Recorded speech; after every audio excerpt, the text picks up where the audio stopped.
kahit na ngayong iniimbestigahan ka sa Kongreso at sa Senado, mahal ka pa rin ng mga residente ng Bamban Tarlac. Tingin ko po, opo. Ibig mo bang sabihin, Miss Alice Go, na patuloy silang nagtitiwala sa'yo? Tingin ko po, Your Honor. Kung naniniwala ka na mahal ka at nagtitiwala pa rin sa'yo ang mga residente ng Bamban Tarlac, nais mo bang manatili na sila ay may respeto, may tiwala at pagmamahal sa iyo? Opo, Your Honor. Naniniwala ka ba, Miss Alice Go, na sa opinion ko lang, mapapanatili mo ang respeto, tiwala at pagmamahal sa iyo ng mga residente ng Tarlac kung magiging matapat ka sa pagsagot sa investigasyon na ginagawa ng Kongreso? Opo, Your Honor. Ibig mo man sabihin, may mga tatanong ako sa iyo, follow-up questions, na willing kang sagutin on behalf of your constituents from Bamban Tarlac. Tama po ba? Opo, Your Honor. Basta yung hindi lang po ako sasagot na may incriminate my own self po. Yes, I understand, Miss Alice Go. Matagal na po kayong engaged sa business, tama po? Opo. At nanungkulan kayo bilang mayor, tama po? Opo. Dahil matagal na po kayo sa business at nanungkulan bilang mayor, kayo po ba, maliban sa Chief of Police ng Bamban Tarlac, may nakaharap ba kayo na PNP officers? Yes or no? Yes po. Yes. Kung i-imaginin po ninyo, you as mayor, hindi naman lalapit sa iyo yung patrolman or sergeant. Tama po ba? Your Honor, meron din po, patrolman. Yes, pero yung assign sa Bamban, tama po. Opo. Yes. Pero yung police personnel or officers from other units, kung maalala nyo po, may mga nakaharap na kayo, tama po. Your Honor, pag may nagka-courtesy call po sa office po. Courtesy call for what purpose?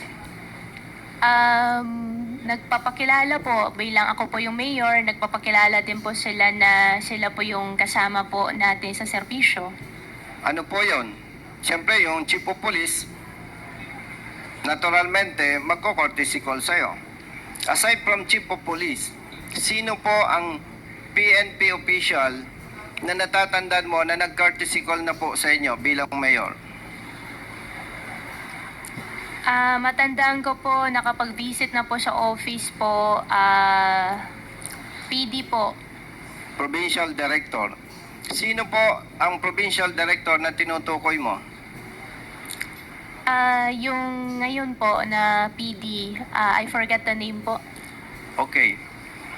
Sa pagkakaalam mo po, ilang Provincial Director na nag-courtesy call po sa inyo? Hindi ko na po wala pa ako masyado maalala po eh. Okay, kung hindi po ninyo maalala po ba ninyo more or less ilan ang senior officers ng PNP na nag-courtesy call na sa inyo? Hindi po, Your Honor. Bata pa po kayo, Miss Alice Go. Hindi ko po sinasabi na sagutin po ninyo ng eksakto.